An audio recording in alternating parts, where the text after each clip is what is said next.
আসসালামু আলাইকুম রহমতুল্লাহ নাহমাদুহু ওয়া নুসাল্লি আলা রাসূলিল কারীম আম্মা বাদ। এই দর্শে আমরা 4 নম্বর উসুল নিয়ে আলোচনা করব।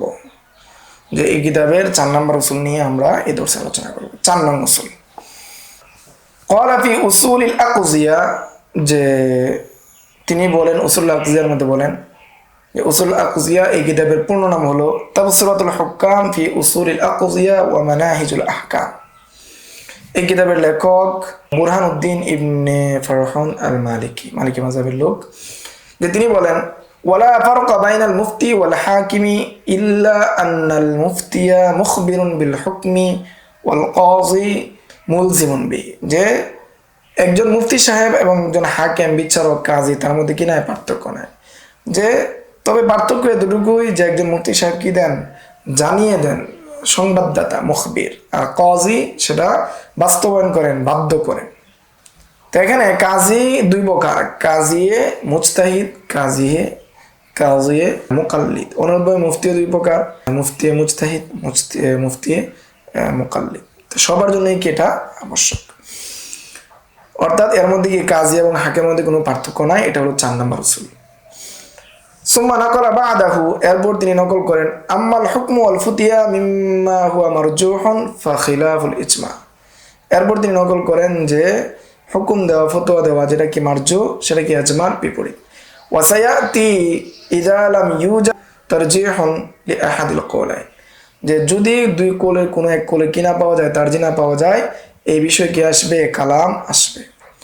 ওয়া কওলি, আমি যেখানে বললাম আন আহলিহি, আহলি যে বললাম, আহলিহির ব্যাখ্যা হলো আই আহলুত তারজিহ, আহলি তারজির পক্ষ থেকে যদি এমন কোনো কালাম না পাওয়া যায় যেটা কি রাজে বোঝায়, ইশারাতুন ইলা আন্নাহু লা ইয়াকতাফি বিতারজিহি আই আলিমিন কানা, যে আন আহলিহি দ্বারা উদ্দেশ্য হলো যে যে কোনো আলেম তারজি দিল এটা কি হবে না, যথেষ্ট হবে না, বরং আসহাবুত তারজি একজন কি দিতে হবে, তারজি দিতে হবে।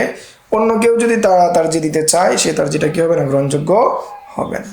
লাবুদ্দা লিল মুফতিল মুকাল্লিদি আন ইয়ালামা হালা মান ইফতি বিকওলি, ফলে আবশ্যক হলো একজন মুফতি মুকাল্লিদের জন্য সে কি করবে, জানবে যে মুফতির অবস্থা কি, যে ব্যক্তি কি দিচ্ছে, ফতোয়া দিচ্ছে, মুফতি মুজতাহিদ যে রয়েছে তার অবস্থা কি।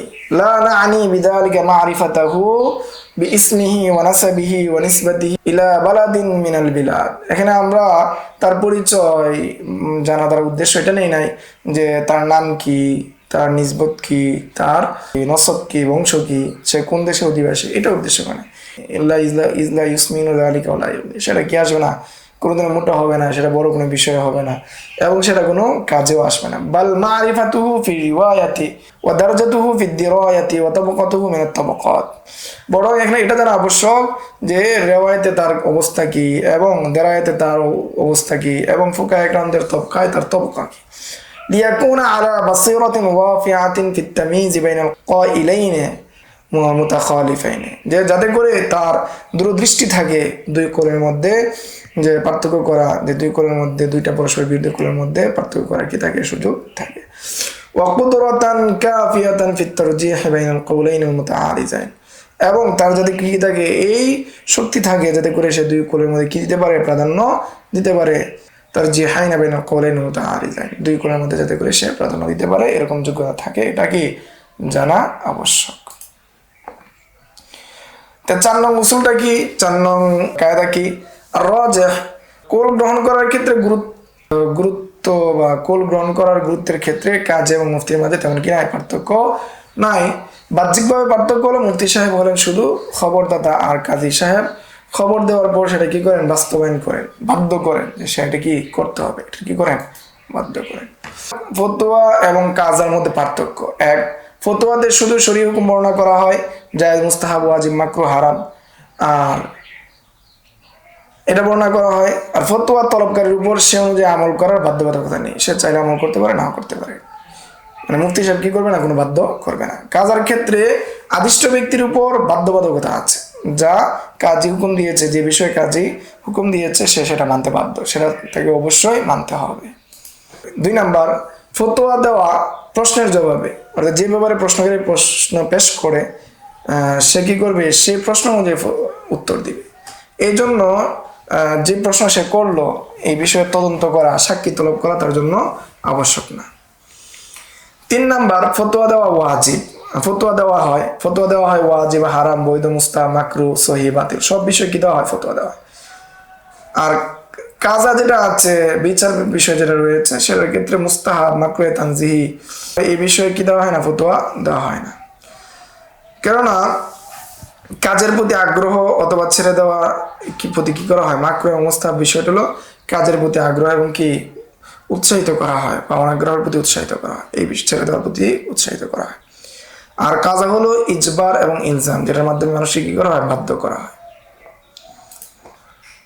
4 নম্বর পার্থক্য হলো যে ফতোয়া শুধু আল আহকামুল ফিকহিয়ার সাথে সীমাবদ্ধ নয়, বরং ইবাদত, আকায়েদের সাথে সম্পর্ক রাখে। ফতোয়া শুধু বিধিবিধান ইবাদতের সাথে সম্পর্ক না, বরং আকায়েদের সাথেও কি সম্পর্ক রাখে। আর কাজা ইবাদতের সাথে সম্পর্ক রাখে, আকীদার সাথে তেমন কি রাখে না? সম্পর্ক রাখে না, তবে অনুগামী হিসাবে সম্পর্ক রাখে, মৌলিকভাবে সেটা কি রাখে না? সম্পর্ক রাখে না। এই ছিল 4 নম্বর উসুল। 4 নম্বর উসুল হলো যে রাজেকুল অনুসরণ করার ক্ষেত্রে কাজী এবং মুফতির মধ্যে কি নাই? পার্থক্য নাই, এবং কাজী এবং মুফতির মধ্যে কি পার্থক্য রয়েছে সে বিষয়ে সংক্ষিপ্ত আলোচনা ছিল। এবং এই বিষয়ে আমরা উসুল ইফতা ওয়া আদাবহু কিতাবের মধ্যে কি করেছি? ইবারত সহ মুফতি মোহাম্মদ তাকি উসমানী হাফিজাহুল্লাহ তার ইবারত নিয়ে আমরা কি করেছি? আলোচনা করেছি। আপনারা চাইলে ওই জায়গায়ও দেখে আসতে পারেন। এই ছিল 4 নম্বর উসুল। আসসালামু আলাইকুম ওয়া রাহমাতুল্লাহ। يؤتي الحكمة من يشاء ومن يؤت الحكمة فقد أوتي خيرا كثيرا وما يذكر إلا أولو الألباب